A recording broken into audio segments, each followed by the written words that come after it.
المسلسل كيبدا بواحد البنت سميتها دهب. كنعرفوا بلي خدامه منظمه غرف في واحد لوطيل.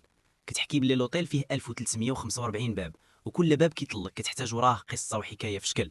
في هذا لوطيل كاينين الناس الهاي كلاس وناس اخرين فقراء. كتقول على راسها بلي هي من هاد الطبقه الفقيره اللي حتى واحد ما كيشوفها ولا كيتسوق ليها. كنعرفوا بلي هي نص مصريه ونص لبنانيه. في غرفه الموظفين كنشوفوا الخدامات وكل وحده فيهم عندها قصتها. كنشوفوا هبه في الدوش كتبدل حوايجها. كنعرفوا بلي ما كتحملش تبدل قدام صحباتها بسبب واحد الحادثه وقعت ليها. اما سهير فهي بنت ضحوكه وبازه براسها بزاف. كنشوفوا حتى دفه اللي هي مجوجه، راجلها ديما مقلقها ومناقر معاها. في هذه اللحظه كتبان صباح المسؤوله على الخدامات. كتجمعهم كاملين وكتامرهم باش يقابلوا النقاد لوطين. كتحذرهم باش ما يهزوا حتى حاجه من الغرف ولا حتى يقربوا ليهم. كتعيط لذهب اللي كتبان بزي الخدمه ديالها وهي كتوجد لخدمتها. الخدامات كيبانوا كل وحده داخل البيت كتنظفوا. كيشوفوا شي حوايج كيكتشفوهم لاول مره، لدرجه ان كل وحده فيهم كتعيش ولو لثانيه طرف من حياه الاغنياء. في ديك اللحظه كيوصل نايف للوطيل. كنعرفوا باللي كليان مهم بزاف حيت لاباس عليه وكيفرق الفلوس على كل شيء. كيستقبلوا ناصر الحارس وكيرحب به، ومن بعد نايف كيطلع لبيتو. تماك دهب كتدهشر ملي كتشوفو ما كتسكتش من الاعتذار ليه. كيطلب منها تجمع ليه حوايجو في البلاكار وتجبد ليه بيجامه، ولكن ملي كتحل الفاليجه ديالو كيطيح منها فرضي، كتولي مزيره بزاف. نايف كيقرب ليها وكيهز السلاح من الارض. في ديك الوقيته كيدخلوا دفا وسهير كيرحبوا به وكينظفوا البيت. نايف كيدخل للدوش وهو هاز واحد الظرف مهم كيخبيه ورا المرايه. ملي كيخرج كيشوف صافي مع خطيبته فاتن كيرحبوا به وكيقدموا ليه وراق بخدمه. من بعد هادشي سهير كتبان وهي كتقسم الفلوس على البنات، ولكن دهب كترفض تاخذ. كتعتبر نايف راجل متكبر كيتفاخر بفلوسه بان الناس كيخدموه. صباح كتقطع عليهم الهضره، كتبدا تغوت عليهم حيت كيهضروا بلاصه ما يقابلوا خدمتهم، وكتفكرهم باللي كاينه حفله هاد الليله. في هذا الوقت كنشوفوا نايف مع واحد من رجال نجيب. كنعرفوا بلي نجيب هو العادو الكبير ديالو، وبانه كيبزو باش يتخلى على واحد الصفقه مقابل 10% ويرجع لبيروت. ولكن نايف كياخذ منه العقد كيحرقو وكيقرب ليه وكيهدو باش ما يبقاش يقرب لهاد الصفقه، وكيقول ليه يوصل هاد الميساج لنجيب. في وقيته الغدا كنشوفوا دهب وهي كتاكل. نادر كيعطيها طبسيل د اللحم. سهير ما كتفلتش الفرصه وكتضحك عليها وبتقول باللي هاد النوع د الهدايا هو اللي كيعجبها. هبه كتبان فيها الغيره. كنفهموا باللي هي كتبغي نادر ولكن هو ما ديهاش فيها. في العشيه في الحفله كتبان واحد البنت سميتها مرح. كنعرفوا باللي هي ممثله مشهوره بزاف وصديقه مقربه د نايف. كتقرب ليه وكتقول ليه باللي خلات التصوير ديالها على قبله وبانها غادي تغني بمناسبه الرجوع ديالو. هيثم مدير لوطيل كيطلع للمنصه كيرحب بنايف وكيقدم مرح باش تغني. كتطلع للمنصه وكل شيء كيتبهر بصوتها. من بعد مرح كتعطي كاس لنايف ولكن هو كيرفض حتى يشطح. كيقول لفاتن باللي في خدمته خاصو يبقى بعيد على الشراب والعالات باش يربح فلوس كتر. تماك كيدخل ناجيب مع مرته ساره. كيقرب لنايف وكيقول ليه باللي كان خاصو يفكر مزيان قبل ما يهدد واحد من رجاله. في التالي الحفله صافي وفاتن ومرح كيسهروا مع نايف في بيته وكيشربوا مجموعين. في ديك اللحظه ما كيبقاش الثلج. نايف كيعيط لخدمه الغرف. دهب كتوصل وكتجيب الثلج. كيبداو يضحكوا عليها ويبسلوا عليها. دهب كتعصب وكتخرج من البيت. اما سهير كنعرفوا بلي غتبات في لوطيل. كتبان وبيدها ماسك التجميل كديرو وكتبان فرحانه بزاف. في ديك الوقيته اللي هيفاء جالسه قدام مرايتها كتقاد المكياج كنشوفوا هيثم اللي كيخونها مع سهير. هيفاء عارفه باللي كيخونها. في الصباح الغد صباح كتفرق سوارت البيوت للخدامات وكتطلب من دهب تنظف بيت نايف. كترفض وكتقول باللي هي عيانه وكتفضل تنظف الكوزينه، ولكن صباح كتصر باش تنفذ الاوامر. دهب كتمشي وهي ما كارهاه. غير كتدخل البيت كتصدم ملي كتشوف نايف ملوح في الارض غارق في دمه. كيطلب منها تعاونو وتخرجوا من اللوطيل بلا ما يعيق به حد. هي كتخاف بزاف وكترفض تعاونو. كتخرج من البيت ولكن قلبها ما كيطاوعهاش وكترجع عنده. كتعاونو كتاخذ الظرف من الدوش والبسطام ديالو كتخبيه في الكروسه د الحوايج وكتهرب به في طوموبيلتها. دهب كتاخذ لي زور وكديرهم في ماكينه الصابون. من بعد كتركب في طوموبيلتها باش تخلط عليه. مع الاسف كيوقفها واحد البوليسي. كتخاف بزاف لي يشدها ولكن البوليسي غير قال لها باللي كاينه كسيده في الطريق وطلب منها تاخذ طريق اخرى. غير كتوصل دهب للدار كتجري عند جدها وجداتها وهي مرعوبه وكتطلب منهم يعاونوها. الجد كيتصدم ملي كيشوف نايف غارق في دمه. كيهزوه وكيدخلوا مع دهب لواحد البيت. دهب كتجري تعيط للوالد جارهم اللي كنعرفوا باللي خدام في السبيطار وكتطلب منه المساعده. غير كيوصل الوالد وكيشوف الجرح كيقول لهم باللي القرطاسه ما دخلتش للصدر. كيطلب من دهب يديوه للسبيطار ولكن نايف كيجبد الفرضي ديالو وكيملعهم يديروا هذا الشيء. في ديك اللحظه دهب كتغوت عليه وكتقول ليه باللي خاصو يشكرها بلاصه ما يبقى يهدد فيها ديما. والد كياخذ دهب لجنب باش يفهم القصه وكيقبل يعالجو. في الكوزينه كنشوفوا هبه جالسه مع نادر كتشكرو على الماكله اللي عطاها وكتقول باللي خوتها فرحوا بها بزاف. كيجاوبها باللي هي بحال خوتها وديما غيكون موجود الا احتاجت شي حاجه. كيسول على اخبار دهب وكيبان باللي هو كيبغيها. من بعد ساره كتوصل الخبر لنجيب وكتقول ليه باللي نايف تقتل. نجيب قدر اخيرا يشرب قهوه كحله وهو كيفكر في راحه نفسه. نجيب وشركائه كيحسوا بالراحه ملي تهناو منه ومن الطمع ديالو والرغبه ديالو في احتكار السوق. في الوقت اللي دفاء وسهير كيقشبوا ويشطحوا مجموعين كتدخل هبه. كتبان حزينه ومخنوقه. كتقول لهم باللي نادر قال لها راك بحال اختي واخا هي كتبغيه. سهير كتقول لها فيقي من الكلبه وكتعلمها باللي نادر كيبغي دهب لدرجه الهبال. كنرجعوا لدار وليد اللي كيبان هو كيخيط الجرح د نايف. كيخبر دهب باللي فقد بزاف الدم وخاصو يعوض هذا النقص. كطلب منه يتهلا فيه مزيان حيت خاصها ترجع للوطيل قبل ما يلاحظ شي حد الغياب ديالها ويوقعوا مشاكل. كتخرج تمسح طوموبيلتها من اثار الدم وكتمسح كاع الادله. في لاصبان كنشوفوا جوج بنات كيهضروا، وحده فيهم كتدق الهضره لسهير وبتقول صاحبتها باللي شافتها خارجه من بيت هيثم. من سوء الحظ سهير كتشوف لي زور عامرين بالدم في الماكينه. كتفهم باللي دهب هي اللي دارتهم تما وقررت تكتشف السر ديالها. من بعد شويه كيوصل صافي للوطيل وكيسول صابر على خبر نايف. كيعرف باللي نايف ما نزلش من البارح. الصدمه كتكون ملي كيدخل صافي للبيت وكيشوف اثار الدم في الارض. كيخاف بزاف على نايف وكيعيط للبوليس. الشرطه العلميه كتبدا تحقق في ظروف الجريمه. كيلقاو قشور د القرطاس خاويين في الارض ولكن حتى بصمه مشكوكه في البيت. التحقيق كيبدا مع كاع الناس اللي في لوطيل. كلشي كينكر باللي شاف نايف من مورا الحفله، ولكن هبه فاش كانت كتجاوب قالت باللي دهب هي اللي طلعت تنظف بيته وباللي اكيد عارفه شنو وقع. هيثم كيتعصب وكيغوت على صباح، كيامرها تلقى دهب كيف ما كان الحال والا غادي يجري عليها. صباح كتخاف بزاف، كتعيط لسهير ودفاء وكتطلب منهم يقلبوا عليها. في ديك اللحظه كتوصل دهب للوطيم، كتعتذر الغياب ديالها وبتقول باللي كانت في الصيدليه كتشري دواء لسنانها. الضابط كيسولها على نايف ولكن هي كتنكر باللي شافته، كتقول باللي اخر مره شافته كانت في الحفله. الضابط كيسول مرح اللي كتقول ليه باللي شافته في بيته قبل ما تمشي وما عارفه والو اخر، ولكن صافي كيبان خايف ومدهشر عليه بزاف، متاكد باللي هادشي اللي وقع عنده علاقه بخدمته مع نجيب. في الاخر النهار كنشوفوا سهير داخله لغرفه الارشيف باش تاخذ عنوان دهب، باينه باللي قررت تنوي ليها الغدر. كنشوفوا دفاء راجعه لدارها، كتصدم ملي كتلقى راجلها مهند جايب صحابو كيلعبوا القمير في الدار. اما هبه كترجع لدارها، امها كتطلب منها الفلوس وكتقول لها خوتك فيهم الجوع وما بقى ما يتكال. هبه كتعصب عليها وكتقول لها هادشي كله بسببك، كون ما ولدتيش هاد الدراري كاملين كون بابانا ما هربش وخلانا. كنشوفوا دهب راجعه لدارها، جدها كيسولها شنو وقع في لوطيل، كتعاود ليه باللي البوليس سولها ولكن ما لقى والو. كتجلس دير كمادات للنايف. وليد كيدخل وكيسولها علاش جبتيه لدارك وعلاش عاونتيه اصلا. كتغوت عليه وكتقول ليه باللي ما بقات حامله حتى ملاحظه منه وكتطلب منه يرجع لخدمته.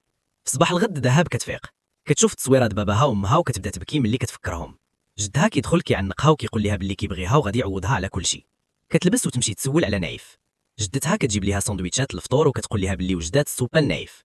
دهب كتشكرها على المساعده وكتقرب ليها وكتبوسها.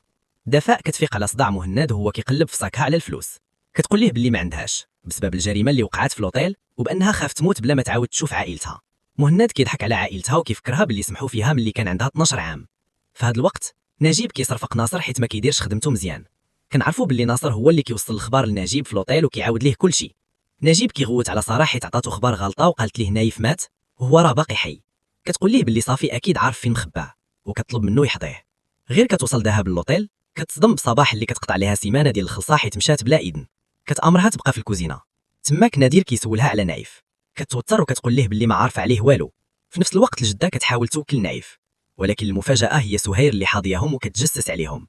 كتقيد السر اللي مخبيه دهب وقررت تستغله. في لوطيل دهب كتبان وهي كتسيق الارض، ولكن لواحد اللحظه كتخيل باللي الارض ولات غدير ديال الدم. الشطابه كطيح ليها من يدها وكتبان مرعوبه من هاد الشوفه. نادر كيجري عندها وكيعاونها ترتاح. في هاد اللحظه كنشوفوا ليال اخت دهب الصغيره، كتبان مقلقه حيت الجد كيسد عليها وكيمنع صحابو يشوفوه. كيطلب منهم ما يتقلقوش من وجوده، ولكن ليال عجبها نايف من اول شوفه. كتقول ليه هذه اول مره كيدخل لدارنا شي حد عنده قيمه. من بعد شويه دهب في الكوزينه مع نادر كيشربوا قهوه. ناصر كيدخل وكيقول لها باللي الضابط بغى يسولها مره اخرى. تماك كيسولها على الكروسه اللي كانت هازه، كتجاوبوا باللي كان فيها لي زور داتها لا صبان. كترجع للكوزينه وهي خايفه ومزيه بزاف، كتغوت على نادر ملي كيحاول يسولها شنو وقع. من بعد ليال كتجلس مع نهيف، كيشوفوا تصاورهم فاش كانوا صغار. كتعاود ليه كلشي على راسها وعلى اختها، وبتقول باللي دهب خسرات عليها كلشي وخدمات على قبلها. ملي كترجع سهير للوطيل كدير بالعاني داخله البيت هيثم باش تسول عليه. هيفاء كتقول لها ما كاينش وكتامرها تقاد ليها ضفارها. سهير كتقول لها بركه من هاد الحركات. هيفاء كتهددها باللي تجري عليها من اللوطيل بكلمه واحده، ولكن سهير كتجاوبها باللي ما تقدرش دير هادشي حيت الا غيبان باللي جراتها حيت كانت عندها علاقه مع راجلها. كتوقف ليها في وجهها وبتقول لها باللي حتى واحد ما يقدر يجري عليها. هيفاء كتضحك عليها وبتقول لها واخا تطلق من راجلها عمرو ما غيسمح فيها على قبل خدامه بحالها. هيثم كيوصل هما كيتناقروا، كنشوفوا هيفاء شحال مسيطره وهو كيسمع ليها في كل شيء.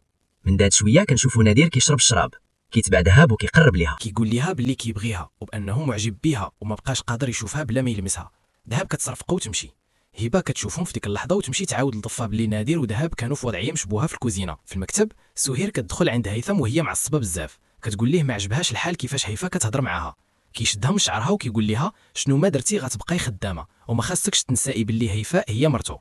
كيمنعها تدخل لبيتو مرة أخرى إلا هو طلبها. كنشوفوا لاير قدام المراية كتقاد راسها لنايف، كتخرج تجلس معاه وكتقول ليه دهب راها خوافة وما عرفتش كاع كيفاش زعما دارت هادشي اللي دارت. في الوقيته اللي دهب سالت خدمتها وغاديه تبدل كتلقى سهير قدامها. سهير كتقول ليها باللي عارفه باللي مخبعه نايف عند جداتها. دهب كتخاف بزاف، كتعاود ليها شنو وقع وكتطلب من سهير ما تفضحهاش. سهير كتقبل تسكت بشرط ان دهب تاخذ واحد الكسواد النعاس شوميز دو نوي ديالها وتحطها في بيت هيثم. دهب بزز منها خاصها تطيعها، كتاخذ الكسوه وكديرها في المجرد الكوافوز. من سوء الحظ نايف كيشوفها وكيسحب ليه كاين شي علاقه بينها وبين هيثم. في الليل دهب كترجع للدار وكتلقى ليال جالسه مع نايف وكتضحك معاه، كتغوت عليها وكتقول ليها تمشي تنعس حيت عندها المدرسه الغدا صباح. كتقول نايف باللي سهير عرفات فين مخبع وباللي كاع المشاكل اللي نازلين عليها بسببه. كيقول ليها غادي يعوضها على كل شيء عاشاته. كتضحك من هضرته وكتقول ليه باللي بالنسبه ليه كل شيء كيدور على الفلوس وبانه كيسحب ليه بفلوسه يقدر يشري كل شيء. نايف كيتعصب من هضرتها وكيقول ليها غادي نمشي. كتخرج موراه وكتقول ليه ما عنده فين يمشي في هذه الحاله، ولكن هو كيعطيها النمرة صافي باش تعيط ليه وتعطيه فين كاين. كتعيط ليه من عند وليد، كتعلم صافي بالبلاصه فين كاين نايف وكتطلب منه يجي ياخذه. من بعد كترجع عند نايف كتجيب ليه حوايج جداد، كتعطيه واحد الورقه والفردي ديالو وبتقول ليه ما بقاش يوجه جهتها. في ديك اللحظه صافي كيركب في طوموبيلته غادي جهه نايف، ولكن كيعيق باللي متبوع وخاصو يلقى شي طريقه باش يوصل عنده. اما دهب كتخاف حيت صافي مازال ما جاش، جدها كيهدنها. كتفيق وكتعاود ليه كل شيء اللي وقع وكتعلمو باللي سهير عارفه فين مخبع نايف وباللي وعدتها ما تقول والو. ولكن الجد خاف بزاف، كيدخل باش يخرج نايف من بيته وكيديرو في الكوري باش حتى واحد ما يعرف فين كاين. دهب كتبقى جالسه جنبو الليل كله. الغد ليه دهب كتفيق، جدها كيقول لها ما تمشيش للوطيل اليوم حيت خاف عليها. كيجلس في الجرده مهموم وحاس باللي نايف مخبع شي حاجه خطيره. كيدخل البيت كيحل البلاكار وكيشوف الظرف ديالو، كيهزو كيقرر يمشي يبلغ عليه. في هذا الوقت نايف كيشوف دهب وهي كتخدم الارض، كيسولها علاش ما مشاتش للوطيل. كتجاوبو باللي جدها طلب منها هادشي حيت خايف عليها. نايف كيتنرفز من كلامها وكيقول لها ما بقاش قادر يتحمل فكره انها كتحملو مسؤوليه كاع اللي كيوقع ليها. كيقول كنتمنى صافي يجي دغيا ياخذني. كتجاوبو باللي عندها مشاكل بحالو والا هو خسر ما غيخسرش بزاف، ولكن هي غتخسر كل شيء. كتخليه وتمشي. من بعد الدفه كتبان وهي كتقلب على الدمليج ديالها في بيتها، كتعيق باللي راجلها شفرو. كتناقر معاه وتفكروا باللي شراتو بعرق كتافها وبالدير دارت وهو شفرو بكل سهوله باش يبيعو. كتكمل هضرتها وبتقول ليه ما انت الا سكير وقمار.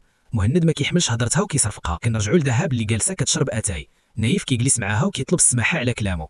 كتقول ليه باللي كلامه نيشان وهي ديما هكا ملي كتعصب كتخرج كل شيء اللي في قلبها. في ديك اللحظه كتسول شنو وقع، كيعلمها باللي في لوطيل كاين شي خاين كيوصل كاع التحركات ديالو لعدوه. من بعد هيفاء كتدخل لبيتها ولكن كتصدم ملي كتلقى كسواد النعاس فوق ناموسيتها. كتعرف باللي ديال سهير. كتخرج عند هيثم وكتبدا تغوت عليه، كتقول ليه باللي صبرات على خيانته ولكن ماشي لدرجه يخليك سواد النعاس ملوحه. كتفكروا باصله وبانه ولد خدام وبسبب هادشي كيموت على الخدامات. من بعد هادشي دهب كتبان جالسه مع نايف في الكوري، كتقلد ليه كل واحد في لوطيل وحركاتهم. ليال كتدخل وكتقول نايف باللي سلتات من المدرسه على قبله، ولكن في ديك اللحظه كيدخل الجد هو معصب بزاف. كيخرج ليال وكيقول نايف باللي اخيرا اكتشف شنو كان مخبع وبان سميتو بدر ماشي نايف. من بعد ضفه كتوصل لوطيل. سهير كتشوف اثار الضرب في وجهها، كتعرف باللي مهند شفرها وضربها. في هذه اللحظه صباح كتدخل وكتقول لهم باللي دهب ما غتجيش اليوم حيت جدها مريض. هبه كتدخل في الهضره وبتقول باللي اكيد عيانه من ليله البارح وكتلمح باللي شافتها مع نادير في الكوزينه بوحدهم. صباح كتصدم من هضرتها وتمشي. في ديك اللحظه سهير كتقول لهبه باللي هي بليده وخاصها تكون مطوره اكثر قدام نادير باش يلاحظها. كتحل ليها واحد الصدفه القميجه ولكن كتصدم ملي كتشوف باللي لحمها كله مشوه ندبات. في هذا الوقت دهب كتعلم نايف باللي صافي ما غيقدرش يجي حيت كان مراقب. كتقول ليه غادي توجد الغدا مع جداتها. ليال كتاخذ الفرصه وكتطلب من نايف يعاونها في المراجعه. كيعيط لذهب كيرغمها تجلس معاهم والا ما غيراجعش ليها. ليال كتقلق ملي كيقول ليها باللي ما كتفهم والو في دروسها لدرجه كتقول ليه وليد ما بانش اليوم واكيد بسببه حيت هي كتبغيه. ذهب كتوقفها عند حدها وبتقول ليه باللي وليد ما هو الا خوها وصافي. من بعد هبه كتبان في الدوش، كتشوف في لحمها اللي كله اثار الندبات. كنعرفوا باللي الماء طايب طاح عليها ملي كانت صغيره وامها رفضت تعالجها. كتوجد واحد المهدئ وكتشربه. في هذه اللحظه واحد الخدامه كتدخل وكترعب ملي كتشوفها سخفانه في الارض. كتعلم صباح والبنات الاخرين. اما ناصر كيمشي عند نادر وكيحذرو باش ما يبقاش يقرب لذهب. كيقول ليه شافها داخل البيت هيثم وبان صباح حضراته والمره الجايه غيجريو عليه. في الاخر النهار ذهب غادي يتنعس، كتخلي وليد جالس مع نايف. في ديك اللحظه كيشوف الشال الذهب، كيبدا يشمو ويبوسو. كيعاود باللي شحال هادي كانت كتنسى كلشي وتجري عنده باش يجيبوا ليها. كيحضروا باش ما يقربش ليها. نايف كيقول باللي غيحميها. وليد كيضحك عليه وكيقول ليه اللهم احمي راسك بعدا. نايف كيعطيه تصرفيقه وكيدابزو. ذهب كتدخل على صداع دباستهم، كتفرقهم وكتلوم نايف حيت نسى باللي هو اللي عاشو. من بعد شويه هيثم كيعيط لصباح وكيطلب سهير تجي تنظف بيته. غير كيشوفها كيديها البيت نعاس وكيديروا علاقه. من بعد سهير كتخرج وكتشوف هيفاء جالسه قدام لابيسين، كتقول لها تغطى بواحد الشال حيت راها شرفات ومحتاجه ليه. كتقول لها هيثم كيكره العيالات اللي فيهم النكد ولكن كيموت على العيالات الضحوكات. كتبدا تضحك باش تقهرها. عفاء كتشدها من عنقها وتلوحها في لابيسين. في صباح الغد ذهب كتوجد باش تمشي للخدمه. كتمشي عند نايف وكتلوم واحد ضرب وليد. كتقول ليه الا بغى يكون بحالها ويبقى معاها خاصو يعتذر. كتمشي للوطيل ولكن كتصدم اللي كتعرف من سهير باللي هبه فضحاتها. قالت لصباح باللي شافتها مع نادر وبانها بغات تنتحر. غير كتمشي عند صباح كتصدم اللي كتعرف باللي جراو عليها وعطاوها تعويض شهر نهايه الخدمه. ذهب كتحاول تقنعها باش تثيقها وترجعها وبتقول باللي هبه كذبات عليها ولكن صباح كترفض وكتطلب منها تمشي. قبل ما ذهب تخرج من اللوطيل نادر كيوقفها وكيطلب يهضر معاها. كتعصب عليه وبتقول ليه بسببك جراو عليا. من مورا الهضره هبه كيقول لها بلي كيبغيك ومستعد يتزوجها وبانه حتى هو صبر على بزاف د الحوايج ملي عرف من باب اللي كانت في بيت هيثم. كتصدم من هضرته وتمشي. ذهب كترجع للدار وهي مدمره بالبكا. جدها كيسولها علاش رجعت بكري. كتقول لها جراو عليا من الخدمه بسبب الهضره د الناس. نايف كيشد ليها يدها وكيقول لها بلي هو معاها وعمره غيخليها. ولكن في هذه اللحظه كيبان نادر قدام باب دارها سكران كيعيط ليها. ذهب كتخرج تشوف شنو بغى. كيقول لها كيبغيك وبغى يتزوج بك وبانه صبر على كاع الدل على قبلها. كيكشف باللي هو اللي خدا البسطام د ناعف وما علم حد باش يحميها ولكن هذه المره هي اللي خاصها تمشي عنده. كيمشي ولكن في ديك اللحظه الجد كيسمع شنو واقع. كيرفض ناعف يبقى معاهم وكيجر عليه من الدار. ذهب كتقول ليه اللي دار شي خير يكملو وإلا مشى غتمشي معاه. في هذا الوقت صباح كتعلم هيثم باللي جرات على ذهب من اللوطيل وبانها غتمشي عند هبه باش تعطيها التعويض ديالها وتسول فيها. هيفاء كتدخل كتقطع هضرتهم وكتقدم لهيثم ورقه فيها باللي لغات كاع السلطات ديالو في اللوطيل حيت هي الملكه ديالو. كتعلمو باللي غتاخذ النص د اللوطيل اللي كان مقيد بسميتو وبانه غيرجع طلبها بحال النهار اللي تزوج بها. وكتزيد باللي يقدر يدي الخدامه ديالو معاه. هيثم كيضحك من كلامها وكيجبد ليها ورقه مسنيه بيديها بيعاه ليه اللوطيل كله. كتجمد في بلاصتها كتنوض تضربو وتقول ليه بسببك ضيعت حياتي وضيعت الدري اللي كنت كنتمنى. ولكن هو ما ديهاش في كلامها وكيقول ليها بسبب حالتك غنخلي لك بيت تسكني فيه. كنرجعوا لذهب اللي مدمره وحزينه. كتطلب من نايف يخليها بوحدها.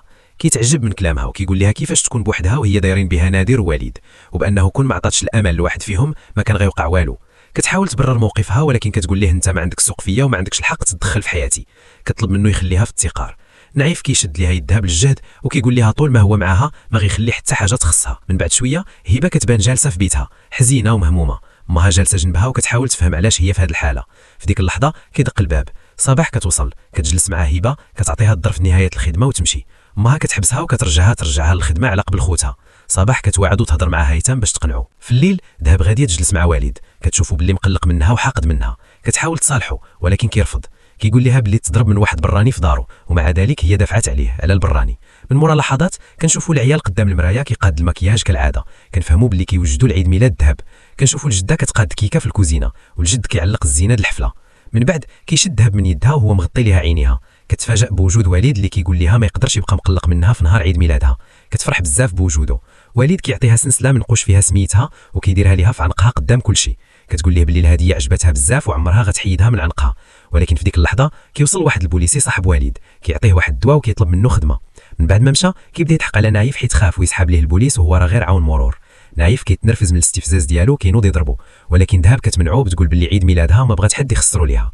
كيبداو يشطوا كاملين وفرحانين مع بعضياتهم. في لوطيل سهير كتبان عيانه بزاف وكتقيه في الطواليت. دفا كتسول فيها وكترجع لدارها حيت مضطره ولكن كتصدم ملي كتشوف مهند جمع صحابو كاملين كيلعبوا القمار في الدار. كتبدا تغوت عليه وتطلب منه يجر عليهم. ما ديهاش فيها وقدر يلحس ليها كبها بكلمات باش تسامحو. غير كينعس كيرجع يلعب مع صحابو ولكن هاد المره كيرفضوا يخليوه يلعب حيت الدين ديالو ولا ثقيل بزاف. كيقترح عليهم يلعب بالماتيريال ديال الورشو ديالو. في هذا الوقت كنشوفوا هبه جالسه في الدروج الدار ديالها ساكته. امها كتجيب ليها ما تاكل. هبه كتعجب من هذه الحركه وبدات تلومها حيت هي السبب في العاهه ديالها ورفضت تعالجها. ولكن ماها كتقول لها باللي ما كانوش عندها الفلوس ديك الساعه باش تعالجها وعمرها ما تمنات تشوف بنتها مشوهه. هبه كترفض تاكل من يدها وكتقول لها وكلي خوتك هما محتاجين اكثر مني. صباح الغد نايف كيفيق وكيسول الجد فين كاينه ذهب.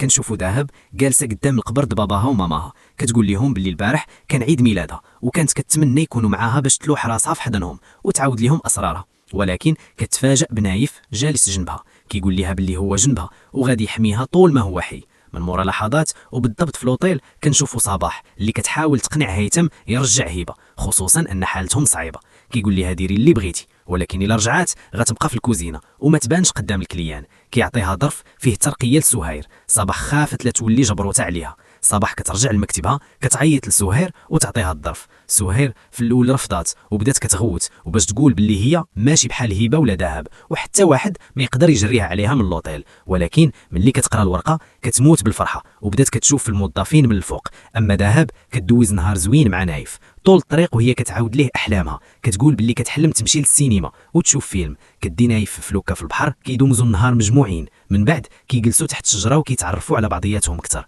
من مورا هادشي نادر كيبان جالس في ناموسيتو حزين على ذهب ملي خلات لوطيل. كيدخل باه وكيقول ليه ما يبقاش حزين عليها وبانه غادي يزوجوا ببنت حسن منها بزاف الى قبل. كيحاول يحل مجر باش يجبد ليه مسكن ولكن كيتفاجأ برده الفعل د نادر اللي كينوض بالزربه وكيمنعو يحل مجر. كيطلب منه يخليه بوحدو. في ديك اللحظه الاب شك باللي مخبع شي حاجه وقرر يكتشف شنو هي. في الليل ذهب ونايف كيرجعوا للدار كتلقى ليال كتسناها وكتسولها فين كانت من الصباح. ذهب كتقول لها باللي لاحظت تدخلاتها في حياتها وبانها زادت فيه شويه. ليال كتجاوبها باللي جدها وجداتها كانوا مشطونين عليها. ومن بعد مشات. في هذا الوقت مرح مشات زارت فاتين في دارها، شافت واحد النمره التليفون وهزاتها. قالت ليها باللي عندها تصوير وخاصها تزرب. كانت متاكده باللي ديك النمره هي اللي غتوصلها لنايف، ولكن ملي رجع صافي للدار بان معصب بزاف بسبب الراجل اللي متبعو وحاضيه. حاول يعيط لنايف ولكن ما لقاش النمره. فاتين قالت ليه باللي مرح كانت هنا واكيد هي اللي هزاتها. ديك النمره كانت هي الطريقه الوحيده باش يتواصلوا معاه. طاحت عليه فكره، بما انه عارف العنوان الدار دا فاتين لواحد الريستو خلاها تما، وهذه كانت خطه رسموها بجوج. هو خرج من الباب الثانيه د الريستو شد طاكسي ومشى لتما، ولكن من سوء الحظ مرح وصلت قبله. تلاقت مع ذهب وسولات على نايف وبدات كتعيط عليه. نايف سمع صوتها خرج عندها وسول على اخبار صافي، ولكن في ديك اللحظه الجد شاف واحد الطوموبيل في الطريق. ذهب دات نايف خايفه عليه وخبعته في الكوري. في ديك الوقيته ذهب سمعات قرطاسه، خافت من داكشي اللي واقع ولكن نايف منعها. قالت لي خاصها تخرج وباللي كون ما جاتش صاحبته حتى واحد ما كان غيعرف فين مخبع. خرجت تشوف شنو واقع. صافي بان وهو هاز فردي وكيسول الجد والوليد على نايف. ذهب جرات عندهم ودعات الله حيت حتى واحد ما وقعت ليه شي حاجه. نايف خرج وركب في الطوموبيل مع صافي، مشى ورجع لدارو وهو مرتاح على سلامته. صافي طلب منه يسافر قبل ما شي حد اخر يوصل ليه. صباح الغد ذهب فاقت وهي كتفكر الوقت اللي دوزات مع نايف والبلايص فين جلسوا مجموعين، ولكن في ديك اللحظه قررت تخرج وقالت لجداتها باللي غتقلب على خدمه. وهي غاده لقات جوج طوموبيلات وسط الطريق، نزلات من الطوموبيل وفجاه هجموا عليها ناس ملتمين وخطفوها. سهير كتوجد باش تخرج من اللوطيل. صباح وقفاتها وقالت لها خاصها تطلب منها الاذن. سهير فكراتها باللي ما بقاتش خدامه ولكن ولات هي المساعده ديالها. صباح تعصبات من كلامها وقالت لها ترجع دغيا باش تقابل البيوت. علماتها باللي هبه غترجع للوطيل وطلبت منها حتى واحد ما يبسل عليها. من بعد سهير مشات لواحد المختبر ودارت تحليله د الحامل. كنرجعوا لذهب اللي غير حلات عينيها لقات راسها في صالون د التجميل. البنت قالت ليها باللي نايف هو اللي طلب منها هادشي. من مورا لحظات ذهب وصلت للقصر د نايف لابسه كسوه بيضاء بحال شي اميره. دخلت للقصر واستقبلوها الخدامين، لقات الارض كلها مفروشه بالورد على قبلها. في ديك اللحظه شافت نايف، سلم عليه وجلسوا مجموعين في الطابله. قال ليها باللي دار حفله باش يشكرها حيت عاوناتو. عاود ليها باللي في حياته حتى وحده ما شغلات ليه بالو بحالها. عطاها سنسله د الملك ديامو باش تبدل السنسله اللي لابسه. طلب منها يدوزوا النهار مجموعين وكل واحد ينسى شكون هو. شد ليها يدها وشطح معاها. ذهب حسات بشي حاجه جهته وقلبها بدا يضرب بالجهد. قالت ليه ما قداتش تكمل وطلبات تجلس. في ديك الوقيته وصلت مرح وطلبات تشوف نايف. العساس قال لها الزياره ممنوعه وسد الباب. من مورا لحظات هبه رجعت للوطيل ولكن ولات شخصيه اخرى. قررت تجاوب كاع اللي بسلوا عليها وترجع حقها. دفا قربات عندها وسلمات عليها ولكن هبه دفعاتها. قالت لها بلاصه ما تجي تواسيني واسي راسك، وفكرتها براجلها اللي كيضل يضرب فيها.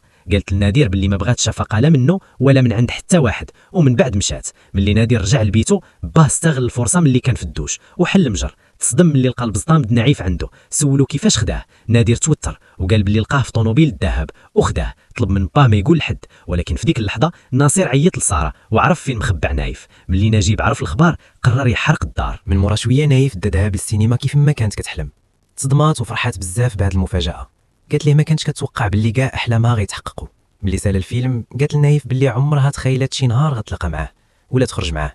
طلبت تمشي ولكن نايف قال لها بقات اخر بلاصه خاصها تمشي لها معاه. غطى لها عينيها ودها معاه. من مورا لحظات نايف وصل مع ذهب للوطيل. غير حلات عينيها خافت بزاف وطلبت منه يمشيو ولكن قال لها اليوم هو نهارك. دخل وحجز ليها جناح ملكي بسميتها. ذهب غدا في الوطيل وهي ناشطه وكتفكر راسها ملي كانت خدامه تما.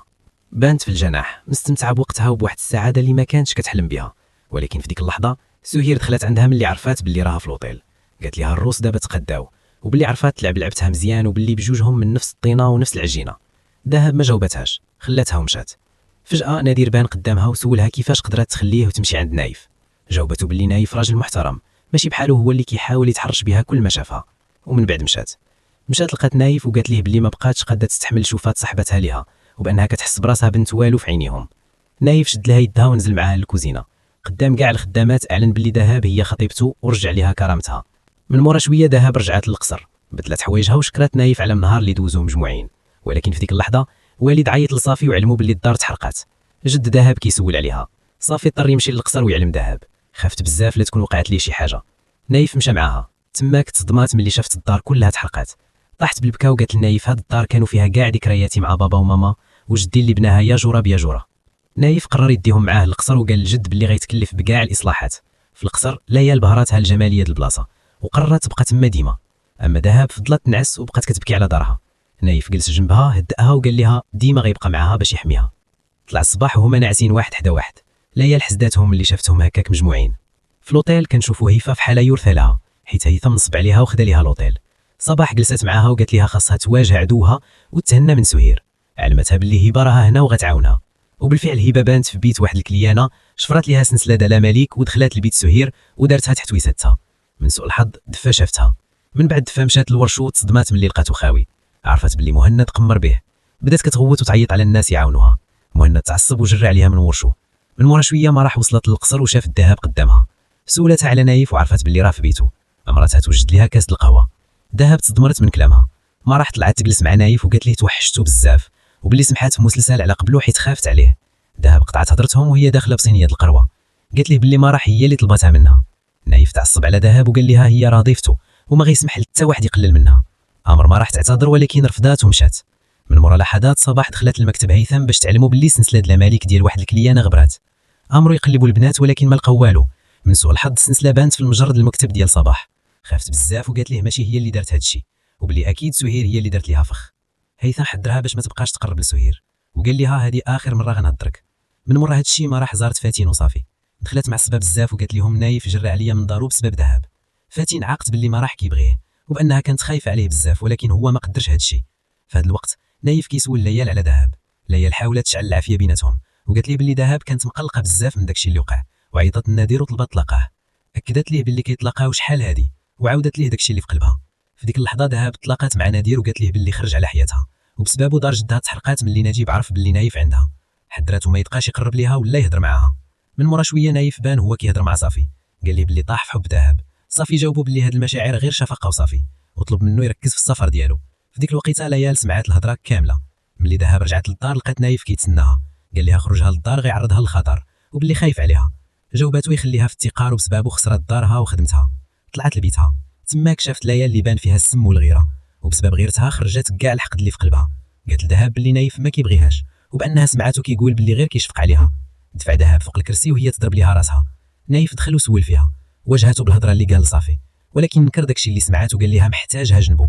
تعصب بزاف ملي شاف السلسله اللي لابسها وقطعها ليها من عنقها.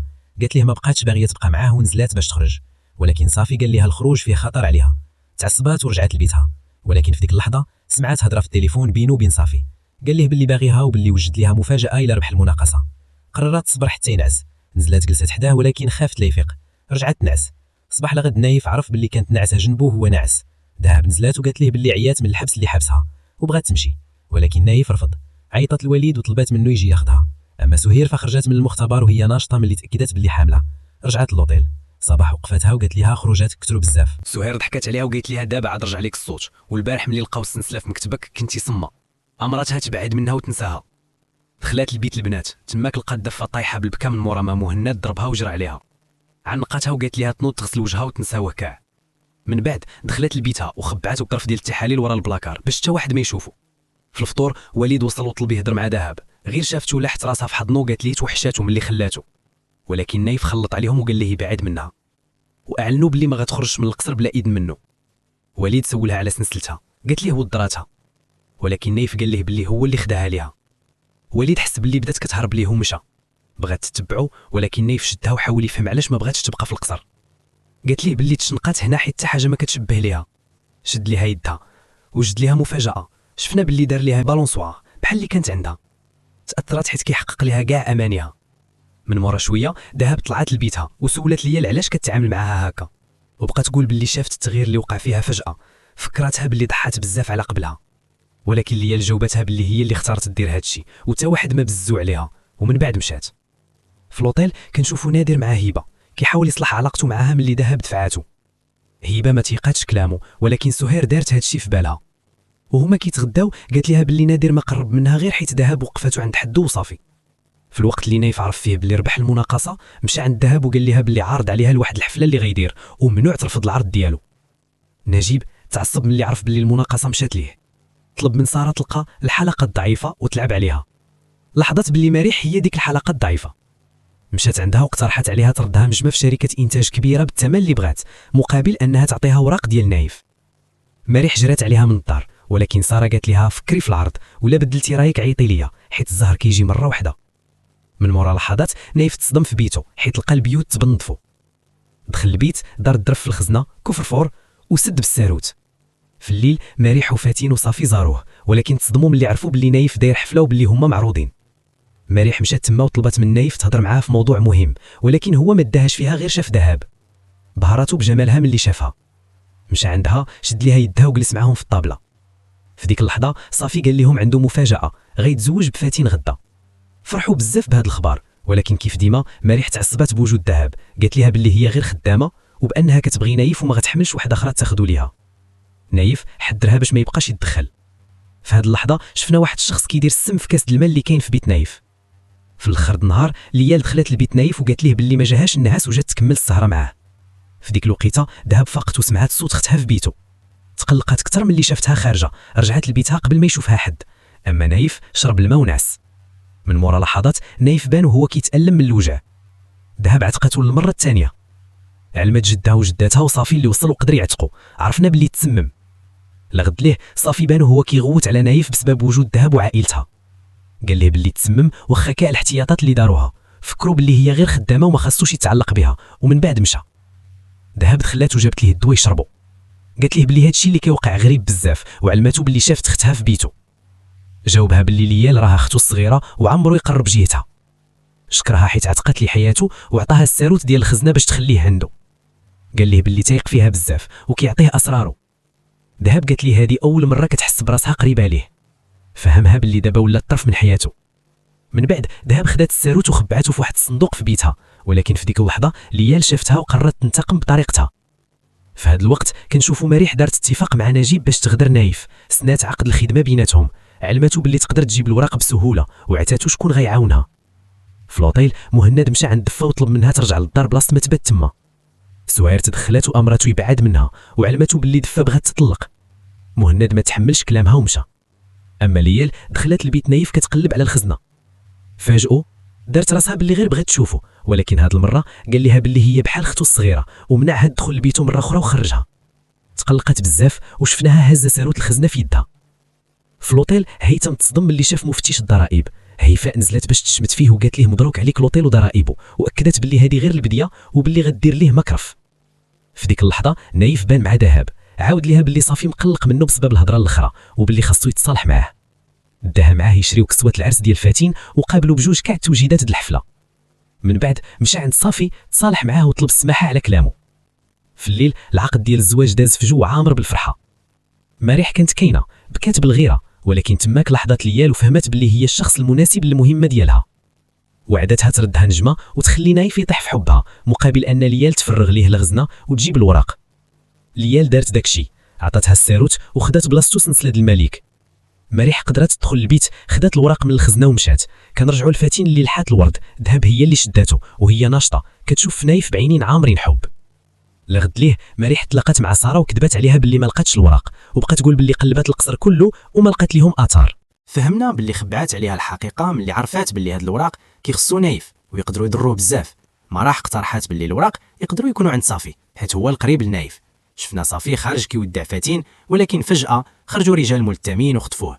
فاتين جرات عند نايف كتغوت باش يعاونها وعلماتو باللي صافي تخطف. قال لراسو اكيد داروا هادشي على قبل الوراق. جرى يقلب الخزنه ديالو، جاب دهب واتهمها بالسرقه هي وعائلتها. دهب ما قدرتش تطيق باللي شك فيها، عيطات لجدها وجدتها وطلبات منهم يخويو الدار، ولكن نايف رفض يخرجوا من القصر قبل ما يقلبوهم. ذهب رجعت لدارها مع عائلتها وهي طايحه بالبكا. وليد دخل يهدنها، قالت ليه ما قدراتش تخيل شكون اللي دا ليها الساروت. شكات في مرح بسبب وجودها المفاجئ وخروجها بالزربه. مهند خسر عاوتاني في القمر كيف ديما. هاد المره واحد من صحابو اقترح عليه يسلفو دفا باش يدير معاها علاقه مقابل الفلوس، والمفاجاه هي مهند قبل. ملي هبه رجعت لدارها شافت اختها جالسه حدا امها، هضرات معاها ولكن امها ما جاوباتش. هبه طلبت منها تنوض تنعس وبدات كتغوت عليها وتقول لها بركه من السينما، ولكن ملي قربت ليها حسات بلحمها بارد وتصدمات ملي عرفات باللي راها ماتت وهما مخاصمين. في نفس الوقت الجده طلبت من ليال تجيب ليها كاس د الماء، ولكن السنسله طاحت في الارض. الجد وذهب شافوها وسولوها منين ليها، في الاخر اعترفات باللي مرح هي اللي خدات الوراق مقابل السنسله. ذهب مشات ديك الساعه عند نايف للقصر، لاحت ليه السنسله في وجهه وعلماتو باللي الوراق عند مرح، حذراتو ما يبقاش يقرب ليها ولا لعائلتها، ومن بعد مشات. في الوقت اللي مرح جالسه فيه في البيانو كتغني تصدمات براجل جاي جهتها، عرفنا باللي هو واحد من رجال نجيب اللي باغي الوراق. نايف وصل في الوقت المناسب وفك الوراق من يديه. صباح الغد نايف تلاقى مع نجيب، عطاه الوراق ورجع صافي، ولكن نجيب لاحظ باللي كاينه ورقه ناقصه، عطاه اجل النهار باش يجيبها ليه والا غيقتل كاع اللي كيبغي. في هذا الوقت ذهب وصلت للوطيل ومشات عند نادر، سولات واش باقي كيبغيها وباغي يتزوجها. نادر جاوبها باللي كيبغيها بزاف وما قادش يطيق باللي رجعت ليه. ناصر رجع لبيتو وعلم نادر باللي ما غيهربش معاه وبالتاول باللي غيتزوج ذهب. ناصر مشى ولكن تخطف فجاه قدام الوطيل. من مورا شويه نعيف حبس الطريق على ذهب، اعتذر على اغلاطو، طلب منها تسامحو وتزوج به، ولكن هي طاحت بالبتا وقالت ليه ما بقاتش قاده تكمل معاه وهو شاك فيها، وعلماتو باللي غتزوج بنادر. رجعت لدارها وقالت لجدها وجدتها قرارها. في الوطيل صباح دخلت لبيت سهير باش تشوفها ولكن ما لقاتهاش، ولكن لقات الظرف اللي كان مخبع. مشات علمات هيفاء باللي سهير حامله وراتها نتائج التحاليل. هيفاء جمدات بهذا الخبر وسخفات من الصدمه. في الليل نايف حبس الطريق على نادر، لاح ناصر في الارض وهو مكتف واقترح صفقه على نادر يختار بين حياه باه ولا علاقته مع ذهب، والمفاجاه هي نادر اختار ذهب، رفض يعتق باه ومشى. ناصر حس بمراره كبيره من مورا كاع داكشي اللي دار على قبله. نعيف خلى ناصر وسط الطريق من مورا ما خدا ليه كاع فلوسه، حيت اكتشف باللي هو اللي باعو لنجيب. في هذا الوقت ملي دفا ريعات لدارها تلاقات مع واحد الراجل اللي علمها باللي مهند باع لحمها باش يخلص ديونه، حاول يغتصبها ولكن دفا دافعت على شرفها، قتلاتو وهربات للوطيل. مهند دخل لورشو ديالو وشنق راسو من مورا داكشي اللي دار. اما سهير رجعت لبيتها ونعسات. تماك صباح حلات الغاز في بيت سهير وسدات الباب من برا. سهير فاقت مخلوعه بسبب الريحه ودقات في الباب باش شي حد يعتقها، ولكن في الاخر ماتت مخنوقه بالغاز. ملي دفا رجعت للوطيل ضربتها ريحه مجهده الغاز من بيت سهير، هرسات الباب وتصدمات ملي لقاتها جثه في الارض. جرات عند صباح عاودت ليها شنو وقع وهي كتبكي وطلبات منها المساعده، ولكن صباح ما داتهاش فيها كاع. البوليس وصلوا باش يحققوا. الضابط علم هيثم باللي ماتت مخنوقه وقال ليه باللي كانت حامله. هيثم تدوخ، مشى عند هيفاء متاكد باللي هي اللي قتلاتها وقتلت ولده. بدات كتعصب عليه وكتفكروا باللي حرمها من الدراري وباللي ما غتخليهش يولد مع خدامه، ولهذا الشيء قتلاتها. الغد ليه دفنوا سهير وسط صدمه صحاباتها والبكا دفا. هيثم بان محطم بسبب فراقها.